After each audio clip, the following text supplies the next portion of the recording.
mengambil bagian yang terbaik, yaitu kebenaran firman Tuhan yang tidak akan pernah bisa diambil dari kehidupan kami. Kami membuka mata, telinga, hati, dan pikiran kami untuk terima kebenaran. Hamba-Mu Tuhan, tidak ada apa-apanya sembunyikan jauh di belakang salib. Roh Kudus, ambil alih pemberitaan firman dan berbicara dengan bahasa yang sederhana, sehingga kami semua boleh mengerti. Hamba-Mu yang menyampaikan, kami yang mendengarkan, semua diberkati. Kami tolak segala kuasa jahat yang mencoba mencuri benih firman dalam nama Yesus. Terima kasih Bapa yang baik. Bicaralah karena kami siap untuk mendengar. Di dalam nama Tuhan Yesus Kristus. Mari semua yang percaya sama-sama katakan amin. Tuhan, silakan duduk Bapak Saudara yang terkasih. Haleluya. Shalom. Shalom. Apa kabar saudara? Puji Tuhan, luar biasa. Kabar baik. Yes. Haleluya. Semangat semua ya. Semangat. Puji Tuhan. Masuk di tahun yang baru. Ya ini pertama kali ketemu, jadi saya harus tetap ucapin dulu selamat tahun baru. Ya, baru datang ke sini lagi ya Pak Gembala ya. Jadi harus ucapin dulu selamat tahun baru. Saudara, masuk di tahun yang baru ini kita punya satu tema yang sangat luar biasa. Bahkan tema tahunan kita adalah tahun 2022 adalah apa namanya saudara? Tahun melayani, tahun pelayanan saudara. Ya, artinya apa? Diharapkan semua anak Tuhan, semua orang percaya ambil bagian untuk melayani. Ya, makanya kita mau belajar hari ini pelayanan itu seperti apa sih? Mungkin Bapak Ibu ada yang berpikir gini, aduh kalau saya harus di gereja, harus jadi worship leader, suara saya itu serak-serak becek gitu. Ya kan? Nah, kita mau belajar bahwa pelayanan itu sebetulnya ada banyak. Tetapi semua orang yang dipanggil untuk mengikuti Tuhan, ya, dipanggil untuk melayani. Ya. Baik, kita mau perhatikan begini. Tema di bulan Januari ini adalah melayani dengan kemurnian hati. Jadi saya tangkap ada dua hal yang penting yang harus kita perhatikan. Ya, tadi saya sudah katakan, yang paling pertama adalah bahwa semua orang percaya harus melayani. Ya, coba ikuti saya. Semua orang percaya harus melayani. Ya, langsung slide saya yang pertama saja. Ya. Nah itu, semua orang percaya harus melayani. Karena saya suka katakan Bapak Ibu ya, saya suka bilang begini. Di dunia ini cuma ada dua pilihan. Jadi hamba Tuhan atau jadi hambahan. Betul, karena Alkitab berkata begini, ya. Barang siapa tidak bersama dengan aku, ini Tuhan yang ngomong. Dia melawan aku. Ya berarti kan cuma dua pilihan dong. Jadi hamba Tuhan, ikut Tuhan. Kalau nggak mau jadi hamba Tuhan, jadi hamba ya kan? Ya jadi saudara, sebetulnya nggak ada pilihan di tengah-tengah. Saya netral aja, saya nggak mau jadi hamba Tuhan, tapi saya juga nggak mau jadi hamba hantu. Nggak bisa saudara. Ya pilihannya tegas, ya ikut Tuhan atau melawan Tuhan, kan gitu. Ya, melayani Tuhan. Kalau nggak melayani Tuhan berarti kita sedang melayani dunia. Ya. Nah, cuma kita belajar lebih mengerti bahwa melayani Tuhan tidak hanya terbatas pada tembok gereja. Nah, itu yang nanti kita akan mengerti ya, saudara. Lalu yang kedua yang penting dari tema ini adalah bahwa melayani itu harus dengan hati yang Kenapa ini penting, Bapak Ibu? Karena hari-hari ini, ya kita memang bilang gini, di hari-hari terakhir, zaman-zaman akhir, ada banyak penyesatan terjadi, ya. Dan Alkitab juga bilang manusia akhir zaman ada yang secara lahiriah rajin ibadah dan melayani, tapi hatinya tidak murni. Kenapa? Karena dia melayani dan beribadah hanya untuk cari keuntungan. Ya, mungkin pernah dengar, mungkin ya, saya percaya di sini nggak ada hamba Tuhan yang begitu, tapi ada hamba Tuhan yang kalau diundang, kalau ininya nggak gede, Nggak mau? Ya? Ada ya? Nggak tahu orangnya siapa, nggak perlu disebut gitu kan, tapi ada. Artinya nggak murni. Ya. Padahal yang namanya melayani, Paulus bilang begini, upahku adalah boleh memberitakan Injil tanpa upah. Bingung ya? Upahku adalah boleh memberitakan Injil tanpa upah. Artinya apa saudara? Upah kita yang sesungguhnya hanya datang dari Tuhan. Ya. Kalaupun memang misalnya saya hari ini melayani terus saya dikasih PK dari sini gitu ya, itu memang berkat, tapi tujuan utama bukan itu. Maksudnya bukan itu, pelayanan bukan itu tujuannya. Ya. Memberitakan firman adalah satu kesukaan. Bahkan Paulus sampai bilang begini, celakalah aku kalau aku tidak memberitakan Injil. Ya, jadi kita melayani harus dengan hati yang murni. Jangan sampai ada kepentingan pribadi, mau cari keuntungan diri sendiri. Nah, itu yang harus kita buang jauh-jauh. Ya. Hari-hari ini memang boleh dibilang juga ada banyak orang yang saya katakan mungkin cukup instan gitu ya, masuk dalam pelayanan gitu. Ya, merasa saya punya kemampuan, saya punya keahlian gitu. Gereja butuh saya. Jadi kalau gereja butuh saya, ya hargailah saya. Jadi pelayanan jadi kayak pekerjaan, saudara. Ya, saya belajar banyak. Ya, makanya saya sebut juga di sini, saya bilang ini, gereja adalah sekolah pelayanan. Saya dibentuk luar biasa dari GGP. Ya, saya melayani di Elim itu dari remaja. Waktu saya lahir baru, SMA. Setelah itu saya mulai terlibat aktif dalam pelayanan dan saya dibentuk luar biasa, saudara. Hari-hari ini gereja mulai makin ngerti menghargai orang yang melayani, sehingga diberi PK, ya kan, diberi penghargaan. Zaman dulu enggak, saudara, betul-betul kami dibentuk ya melayani, nggak ada PK-PKan, saudara, yang melayani betul-betul dilatih, diajar sedemikian bahwa melayani adalah berkorban. Jadi dulu begitu, saudara, bertahun-tahun pelayanan, akhirnya gereja memberi apresiasi, saudara. Saya ingat itu tahun 95, ya, 95-96 gitu, memberi apresiasi 1 bulan, ya, pelayanan 1 bulan dikasihlah, bukan tahun 9, itu 98, dikasihlah 1 bulan apresiasi untuk yang melayani, 10.000 rupiah. Ya. Itu udah senang banget, saudara. Wah, puji Tuhan, dihargai pelayanan gitu. Karena diajar motivasinya bukan uang. Ya. Kalau hari-hari ini kan, saudara, apalagi mungkin kalau yang dibentuknya di gereja-gereja kota gitu ya. Ya, saya ingat saya pernah beberapa tahun lalu diundang gereja GBI. Ya. Gerejanya nggak gede, kecil, saudara. Jemaatnya pun yang hadir cuma 30 orang. Saya diminta main musik, bukan khotbah, diminta main musik. Begitu pulang dikasih PK gitu ya. Ya, saya pikir biasanya kalau di gereja kita kan, ya pokoknya namanya menghargai lah, jumlahnya nggak seberapa gitu. Kaget juga, gede ya dikasihnya gitu kan. Saya pikir nih kalau nggak hati-hati, orang bisa terbawa arus. Jadi motivasinya bisa melenceng. Ya, jadi memang harus hati-hati. Makanya ini tema penting sekali. Semua orang percaya harus melayani harus dengan hati yang murni, ya, saudara. Nah, saya mau menekankan begini, semua orang percaya dipanggil untuk melayani. Kenapa? Mungkin ada yang nggak setuju. Nggak setuju, Pak. Kan saya kan cuma jemaat biasa. Masih ada nggak di sini yang bilang saya cuma jemaat biasa? Masih ada nggak? Yang merasa dirinya cuma jemaat biasa boleh angkat tangan. Udah takut di sini. Saya udah sering bilang, jangan ada orang percaya yang bilang saya cuma jemaat biasa. Nggak ada. Semua orang percaya dipanggil untuk melayani. 1 Yohanes pasal 2 ayat 6. Ya, coba lihat firman Tuhan di 1 Yohanes pasal 2 ayat 6. Apa kata firman Tuhan? Kita baca sama-sama ya. Sudah ketemu semua belum? Ada di depan sih, saya tulis juga di situ.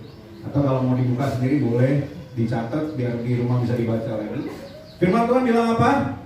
2, 3. Barang siapa mengatakan bahwa ia ada di dalam dia, ia wajib hidup sama seperti Kristus telah hidup. Bilang sama-sama wajib. Wajib ngapain? Wajib hidup sama seperti Kristus telah hidup. Kristus telah hidup itu bagaimana? Kristus hidupnya dulu gimana?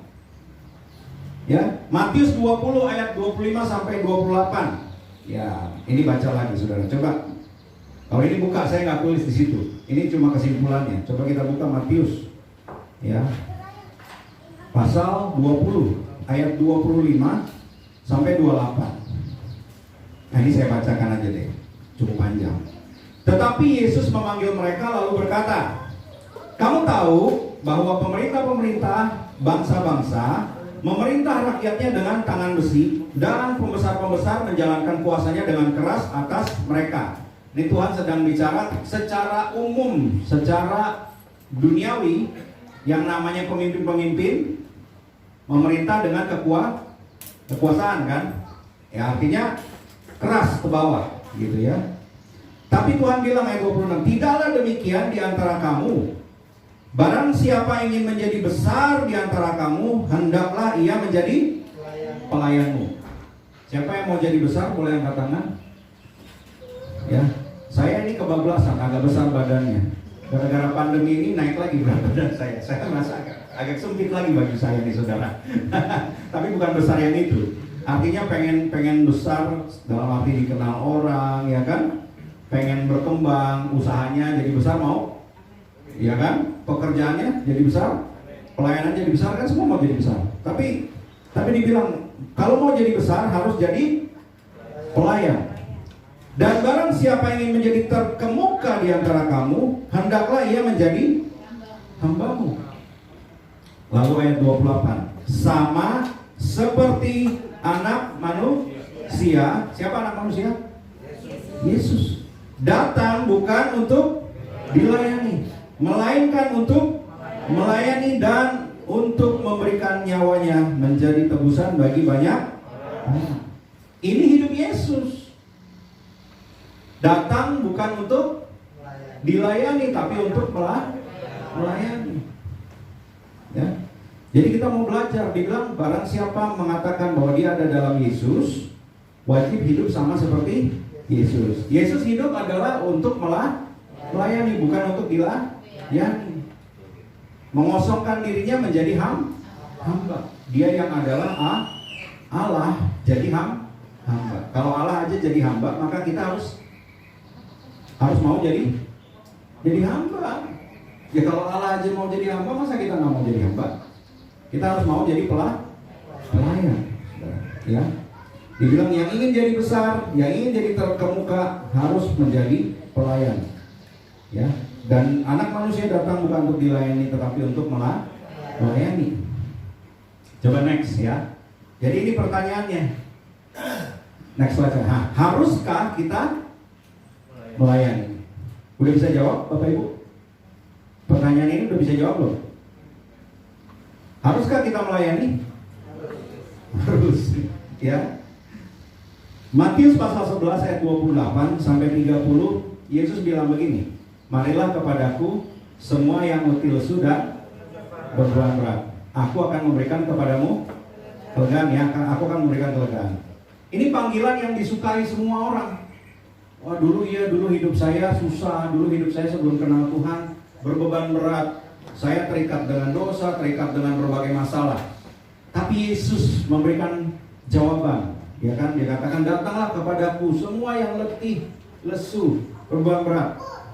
Yang belum kenal Yesus dulu rasa gitu nggak? Waktu sebelum kenal Tuhan rasanya gitu nggak? Letih, lesu, berbeban berat, nggak punya masa depan, nggak punya harapan, rasanya nggak punya jalan keluar. Tapi begitu Yesus bilang, "Datanglah kepadaku," diberi kelegaan. Selesai nggak sampai di situ? Hah?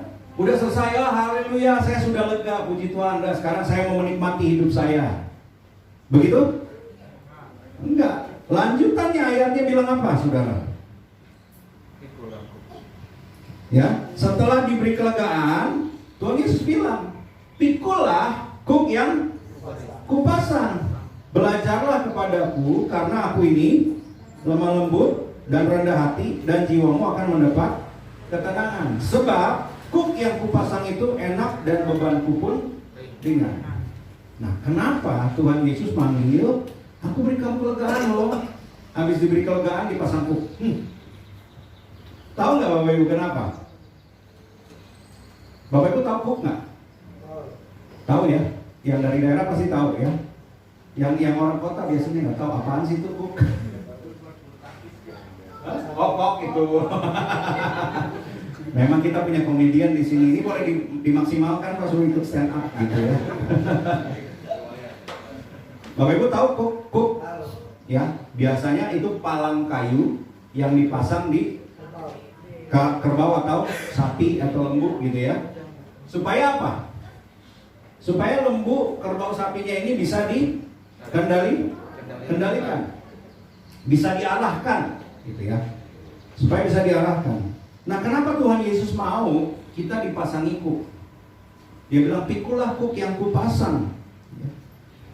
Kenapa saudara? Karena gini, kita dengan sifat manusia kita maunya bebas, maunya semau gue. Betul nggak Bapak Ibu? Kalau nggak dipakein kuk, kalau nggak diarahkan, kita susah untuk hidup taat. Jujur Bapak Ibu, betul nggak? Kalau nggak dipaksa begitu, mau taat susah. Banyak yang kita ngerasa kok kayak gagal mulu ya, kenapa? Ya karena nggak mau pakai kuk sih. Makanya Yesus bilang, pikulah kuk yang kupasang. Lalu belajar, kata Tuhan Yesus.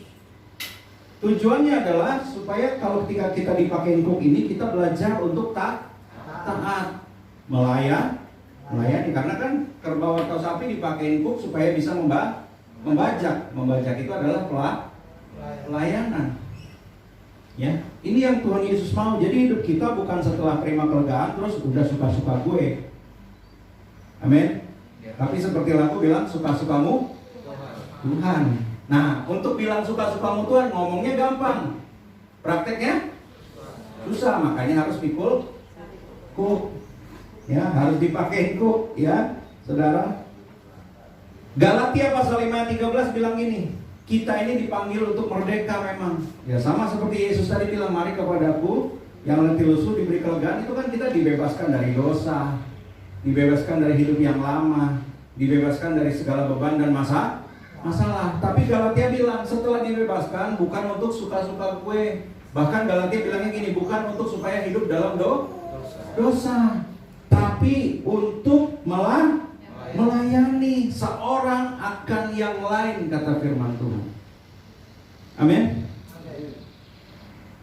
Siapa yang merasa hidupnya sudah dibebaskan Tuhan? Masih banyak yang belum dibebaskan? Yang sudah merasa hidupnya dibebaskan oleh Tuhan, boleh lambaikan tangan coba. Ya, sudah merasa hidupnya dibebaskan Tuhan? Atau masih terikat? Kalau masih terikat nanti kita layani Pak Gembala ya. Harus pelepasan dulu. Sudah dibebaskan, amin? Amin. Setelah dibebaskan, katanya jangan hidup dalam dosa, tapi melayani seorang akan yang lain. Ya, melayani seorang akan yang lain. Bahkan 1 Petrus pasal 4 ayat 10. Saya cepat saja ya.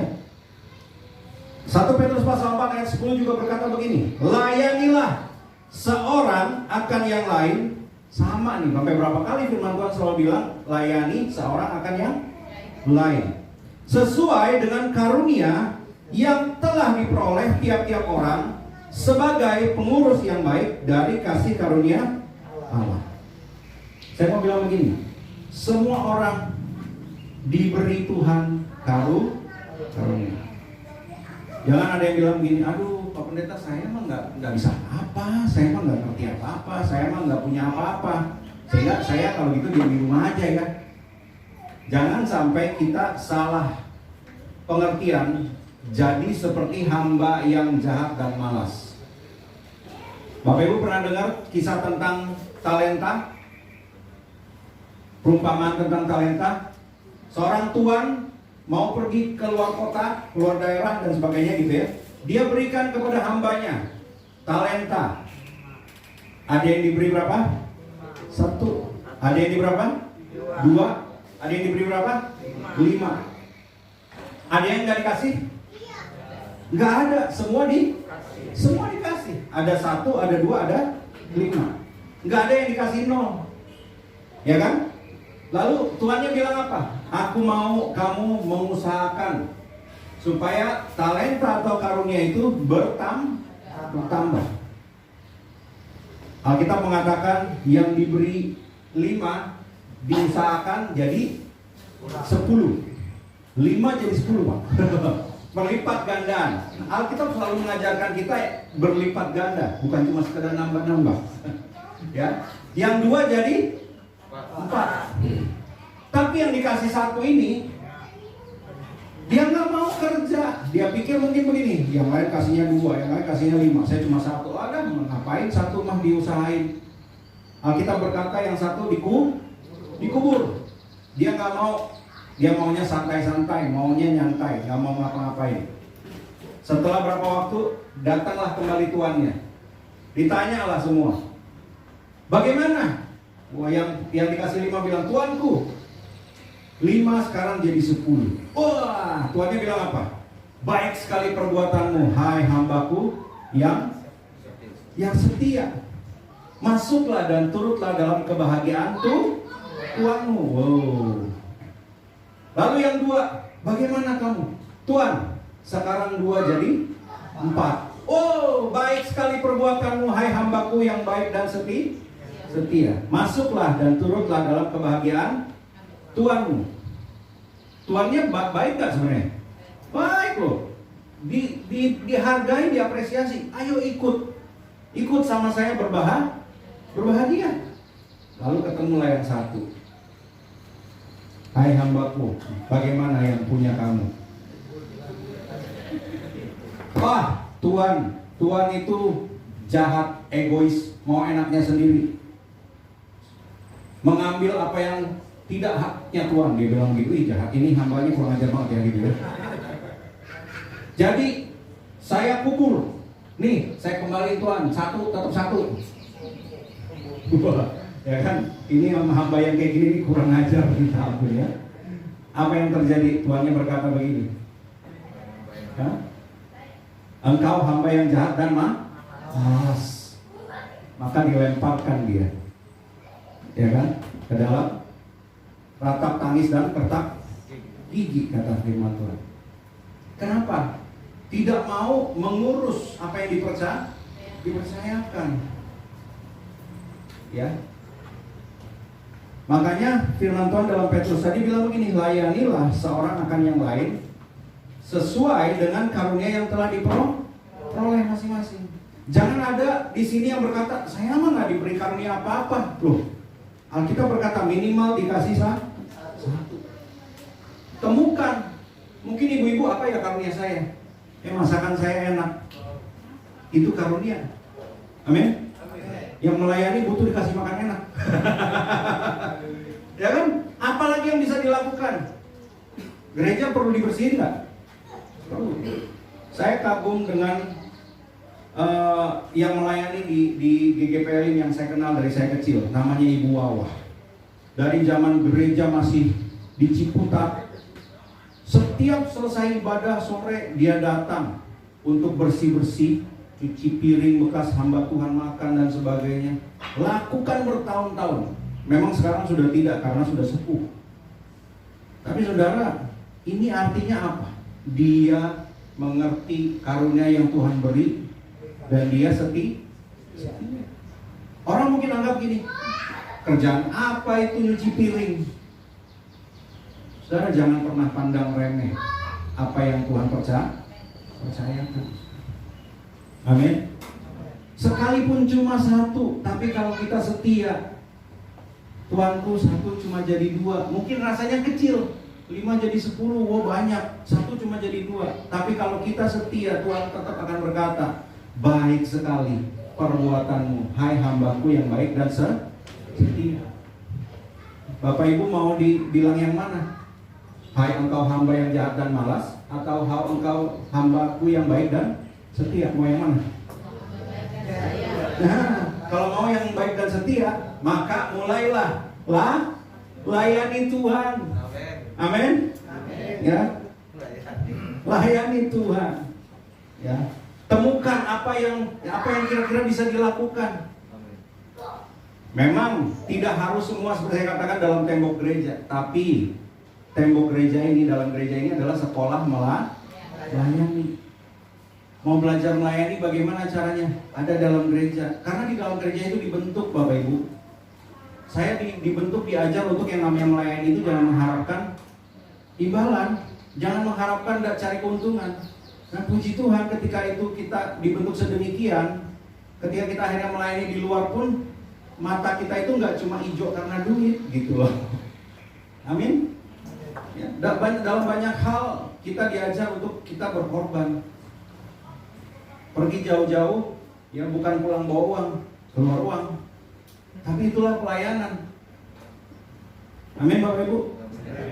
Dan kita akan menyadari begini, kan dibilang pengurus yang baik dari kasih karunia Allah. Semua yang ada pada kita itu milik Tuhan. Tuhan cuma mau kita belajar mengelola dengan baik. Jadi jangan pernah takut kalau kita melayani lalu kemudian hidup kita jadi susah, jadi kekurangan.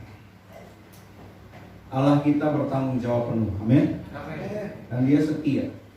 Dia setia. Dia tidak akan pernah membiarkan. Dia tidak akan pernah meninggalkan kita. Apalagi melupakan. Dia akan. Amin. Betul, saya merasakan banget. Saya merasakan banyak. Bahkan saya mungkin sharing banyak kesaksian-kesaksian saudara. Betul-betul Tuhan tolong sedemikian rupa. Yang bahkan tidak masuk di akal. Tuhan bisa lakukan itu. Lalu yang berikutnya sedikit lagi. Melayani harus punya hati yang murni. Jadi yang tadi udah jelas ya. Semua orang percaya harus melayani. Jadi semua mau melayani? Amin. Semua mau melayani. Melayani harus dengan hati yang murni. Nah, belajar tentang hati yang murni, mari kita mau belajar dari satu tokoh yang namanya Daud. Daud apakah orang yang sempurna, Bapak Ibu? Tidak. Kenapa tidak sempurna? Jelas-jelas dia pernah berbuat dosa, dosanya serem. Lebih parah dari kita mungkin dosanya. Ya, kita kadang-kadang merasa, oh Tuhan saya orang paling berdosa, ya kan? Tapi kalau dibandingin mungkin dosanya Daud lebih serem. Kenapa? Jatuh cinta sama istri orang, habis itu suaminya dijebak supaya mati. Oh ini kejam banget nggak? Kejam loh. Betulan akhirnya suaminya mati, istrinya diambil, ya kan? Dia berbuat dosa yang sedemikian keji lah ya bahasanya. Tapi ketika ditegur, dia bertobat. Ini yang paling penting Bapak Ibu. Sebetulnya dosa kita mau besar mau kecil mau apa, yang paling pentingnya begini. Kalau ditegur mau bertobat apa enggak? Dosa sekecil apapun tapi kalau kita masa bodoh sama aja. Tapi dosa sebesar apapun kalau kita menyadari lalu kemudian kita bertobat, itu yang penting. Nah ini yang dilakukan Daud. Ketika akhirnya Daud sadar bahwa dia pernah melakukan kesalahan yang sedemikian besar, mendukakan hati Tuhan, apa yang dia lakukan? Selanjutnya dia selalu introspeksi di diri. Makanya di Mazmur 139 Daud berdoa, Tuhan selidikilah aku, lihat hatiku, kenalah aku, pikiran-pikiranku, ujilah aku. Karena dia tahu dulu saya pernah salah langkah nih. Saya harus hati-hati sekarang. Amin. Waktu dia bilang Tuhan selidiki aku bukan karena sombong, bukan karena merasa coba cek nih, gue orang yang sudah sempurna, bukan. Tapi Tuhan tolong lihat kalau saya ada salah, kasih tahu. Amin. Supaya saya lurus, supaya saya jangan menyimpang kemana-mana. Daud berdoa supaya dia punya hati yang murni dan akhirnya punya yang namanya integritas. Nah, integritas kita ini diuji, Bapak Ibu. Integritas itu artinya kan hati yang murni. Apa yang diomongin, apa yang dilakukan sama. Ya. Nah, ujiannya ada dua. Ujian integritas itu kekuasaan atau jabatan, ya. Karena ada banyak orang kalau lagi kampanye, saya akan jadi pejabat yang jujur, lurus, bersih. Begitu udah jadi pejabat, ketangkap KPK, OTT. Integritasnya tergoda, ya. Kalah dalam ujiannya. Begitu punya kekuasaan, datang orang kan pengusaha, Pak, tolonglah bantu saya, satu usaha saya, Pak. Usahanya padahal melenceng lah, ya kan? Tapi saya akan, ya ngerti lah Pak, kita timbal balik. Ya kan? Langsung kasih amplop di bawah meja gitu kan? Waduh, ini tebel banget nih. Tanda tangan deh. Tergoda dengan ujian. Kekayaan dan popularitas itu jadi ujian. Ya kan, Daud jatuhnya kan pada waktu dia sudah jadi raja, sudah mengalami kemenangan yang bilang udah banyak dia menang. Ya kan, lagi santai-santai di atas istana, mungkin begini, waktu dia lagi santai itu, wow, istana saya megah, kekuasaan saya sekarang luas, gitu kan, udah mulai tinggi, gitu kan. Lihat, cantik, siapa itu, istri orang, ya kan, wah saya harus punya dia. Tergoda, integritasnya diuji waktu itu dan dia sempat jatuh, ya. Maka kita harus betul-betul belajar seperti Daud. 3 hal yang penting supaya kita punya hati yang murni. Yang pertama, kata firman Tuhan dalam Amsal 4 ayat 23, jagalah hatimu dengan segala kewaspadaan, karena dari situlah terpancar kehidupan. Yang harus jaga di situ, firman Tuhan bilang, kita. Jagalah hatimu. Yang harus jaga adalah kita. Bagaimana caranya kita menjaga hati? Selalu introspeksi di diri. Perhatikan baik-baik. Kalau ada kepahitan, waduh, kenapa saya kepahitan? Kenapa saya kecewa? Kenapa saya marah? Harus selesaikan. Minta ampun sama Tuhan, selesaikan sama orangnya. Amin. Introspeksi diri terus, jaga. Kenapa hati penting dijaga katanya? Karena dari hati terpancar kehidupan. Secara biologi, ya, hati ternyata memang fungsinya betul-betul penting. Salah satu fungsi hati adalah mengeluarkan racun. Wah, kalau hati rusak, tubuh penuh dengan racun. Makanya orang kalau sakit hati biasanya banyak penyakit. Loh, percaya nggak percaya, memang itu hubungannya. Secara biologi hati itu fungsinya mengeluarkan racun, ya kan? Hati yang dalam artian perasaan juga, kalau tidak dijaga, kan sakit hati, kepahitan, betul? Kecewa, marah. Kalau ini nggak diselesaikan, biasanya pasti datang penyakit. Betul Bapak Ibu, percaya nggak percaya? Percayalah. Betul. Kita udah ngelihat banyak, ada orang yang ketika dilayani punya penyakit sampai kanker, saudara. Gak sembuh-sembuh, dilayani ternyata begitu dikonseling ketemulah satu akar, dia punya dendam, kepahitan yang sedemikian rupa.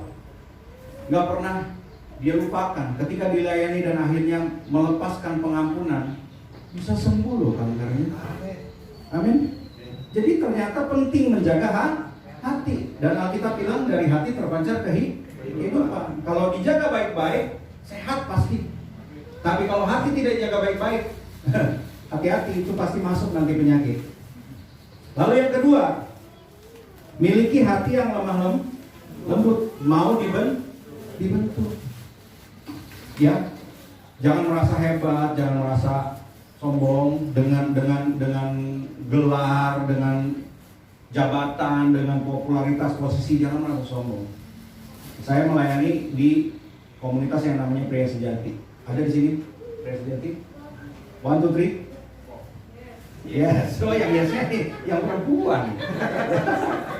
Ini udah lama kayaknya nih nggak ikut komunitasnya nih. Ya. Di Pria Sejati itu begini.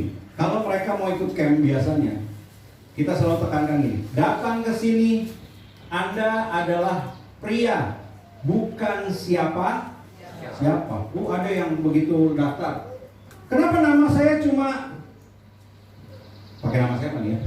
Joni misalnya gitu kan. Kenapa cuma ditulis Joni? Saya ini adalah profesor, doktor, bla bla bla bla Joni gitu kan. Pak, Bapak datang sini hanya sebagai seorang pria. Kalau Bapak mau pertahankan itu, Bapak nggak akan dapat apa-apa, lebih baik Bapak pulang. Kenapa? Karena ketika hatinya tinggi, ya, ada kesombongan, ada ini, dia nggak akan bisa dibentuk. Ya kan? Firman Tuhan mau masuk, nggak bisa. Kamu siapa? Wah, ternyata pembicaranya kalah gelar gitu kan. Wah, pembicaranya cuma STH. Wah, saya ini doktor. Wah. Firman Tuhan nggak bisa bekerja. Makanya di komunitas itu bilang datang ke sini hanya sebagai pria. Ya, kalau ada lagi namanya komunitas wanita bijak, ada wanita bijak? Hah? Ada yang pernah ikut? Ya, wanita bijak juga sama, datang ke sini hanya sebagai wanita. Jangan bawa kebanggaan-kebanggaan. Kita hanya sebagai manusia. Mau belajar untuk dibentuk oleh firman. Maka harus punya hati yang lemah lembut, hati yang mau dibentuk. Di Amsal 17 ayat 3 dibilang begini. Kui adalah untuk melebur perak, perapian untuk melebur emas, tetapi Tuhanlah yang menguji hati. Mau nggak hatinya diuji sama Tuhan? Maka kita harus merendahkan diri. Amin. Makanya Yesus tadi bilang begini, pikulah kuk yang kupasang, belajarlah kepadaku karena aku lemah lembut dan rendah hati. Belajar sama Tuhan Yesus untuk lemah lembut, untuk rendah hati, supaya kita bisa dibentuk. Ya, biarkan Tuhan yang membentuk hidup kita. Maleakhi pasal 3 ayat 3 juga dibilang, ya Tuhan itu seperti pengrajin, ya. Perak, dibilang gini, Maleakhi pasal 3 ayat 3, ia akan duduk seperti orang yang memurnikan dan mentahirkan perak. Dan ia mentahirkan orang Lewi, menyucikan mereka seperti emas dan seperti perak, supaya mereka menjadi orang-orang yang mempersembahkan korban yang benar kepada Tuhan. Biarlah hidup kita dimurnikan. Dimurnikan mungkin kadang-kadang gak enak Bapak Ibu. Perak sama emas kalau dimurnikan itu harus dibakar. Yang namanya dibakar ya mana enak. Tapi begitu selesai pemurnian dikatakan perak itu nilainya akan naik tinggi. Emas kalau sudah dimurnikan nilainya naik tinggi. Betul nggak? Emas yang paling mahal, yang paling murni atau yang kotor? Yang paling murni, harganya paling mahal. Ya.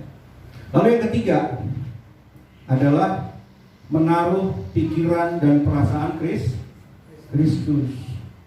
Kalau kita pengen punya hati yang murni, kita harus belajar punya hati dan punya pikiran seperti Yesus. Ya, kalau Yesus dalam posisi saya menghadapi seperti ini, kira-kira apa yang dia lakukan? Gitu. Ya, itu namanya menaruh pikiran dan perasaan Kristus. Ya. Filipi pasal 2 ayat 5, hendaklah kamu dalam hidupmu bersama menaruh pikiran dan perasaan yang terdapat juga dalam Kristus Yesus. Nah, kalau dibaca secara lengkap, pikiran dan perasaan Yesus Kristus apa dibilang?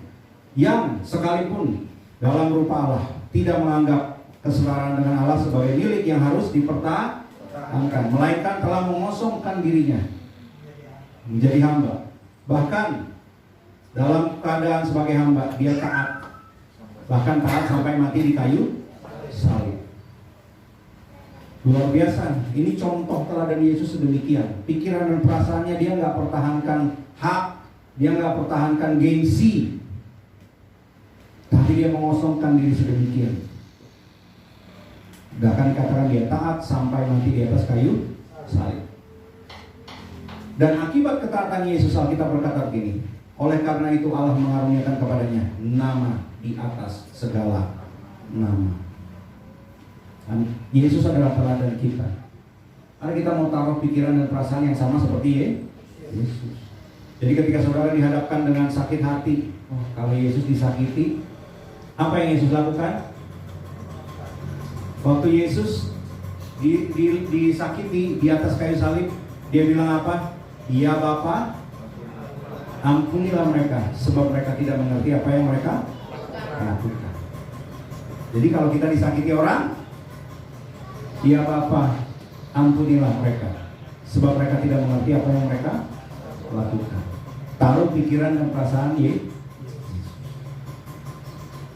Kalau ada orang yang nggak bayar utang, ya Bapa, berkatilah dia supaya dia bisa bayar utang. Amin. Jangan dikirimin debt collector ke rumahnya. Wah, saya datengin nggak ketemu, udahlah panggil nih orang Ambon. Tahu berarti apa? Tuh datengin tuh punya utang sama saya, ntar saya kasih kamu 20%. Dibatengin bawa golok, saudara. Aduh, udah nggak jadi berkat. Amin. Doakan. Ya, saya percaya kalau kita berdoa pasti selalu ada mujizat, saudara. Taruh pikiran dan perasaan Yesus.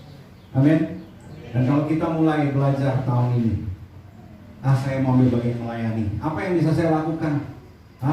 Bantu susun kursi. Bantu nyapu. Bantu apa lagi? Segala macam. Temukanlah karunia. Mungkin nanti kapan-kapan Pak Gembala boleh dibikin tes karunia, Pak. Biar semua orang bisa tahu nih karunia saya apa sih? Ya. Karunia saya apa? Gitu. Saya memang benar-benar dibentuk, Bapak Ibu. Bukan gimana cerita saya dari kecil, karena saya dari keluarga juga yang tidak terlalu mampu. Saya SMP sudah keluar dari rumah untuk bantu saudara di toko supaya apa? Saya bisa dapat upah untuk uang sekolah. Itu saya mulai belajar kerja lah gitu ya dari kecil. Lalu ketika akhirnya saya mulai mengenal kebenaran, saya bertobat, saya mulai pelayanan di gereja. Lalu saya berpikir lagi, wah kayaknya saya harus lebih dalam lagi. Saya jadilah namanya koster. Ya, koster itu pengerja yang tinggalnya di gereja. Ngapain? Ya makanya ngurusin gereja. Bangun harus lebih pagi untuk sapu, pel sebelum mulai ibadah. Selesai ibadah harus beresin kursi, sapu pel lagi dan sebagainya. Saya belajar di situ dan betul-betul dibentuk, Bapak Ibu Saudara. Ada gajinya nggak? Dulu nggak ada gajinya, yang sekarang ada. Tapi bukan saya sekarang. Ya kan? Dulu zaman saya tidak ada. Ya, sebagai koster atau pengerja waktu itu, ya pasti memang gereja memberikan beras untuk dimasak, beri Indomie, telur, ya. Indomie 1 dus, telur 2 kilo, beras waktu itu berasnya yang ukuran 10 kalau nggak salah atau berapa. Tapi kami berempat di satu gereja, berempat pengerjanya, nggak cukup Bapak Ibu. Tapi kami belajar setia aja dan Tuhan selalu cukupkan. Yang namanya makan nggak pusing, pasti selalu ada makan. Amin. Dan itu ternyata membentuk sedemikian rupa sehingga dalam prosesnya pendewasaan saya nggak takut, nggak punya duit itu nggak takut. Amin. Ya, jadi mungkin kalau nanti ada yang anak-anak muda, boleh juga kalau nanti ada poster yang tinggal di sini, Pak. Ya, untuk belajar pembentukan, betul-betul bahwa semua orang harus melayani harus punya hati yang lebih. Saya percaya kalau jemaat di tempat ini mengerti kebenaran ini dan terus mulai belajar, gereja ini akan betul-betul bertumbuh, berkembang. Bahkan boleh dikatakan saya percaya akan terjadi sebuah ledakan kebangunan rohani. Amin. Sehingga ada banyak jiwa-jiwa yang dibawa datang kepada Tuhan. Amin. Buat firman Tuhan pagi hari ini, mari kita mau satukan hati, kita mau berdoa.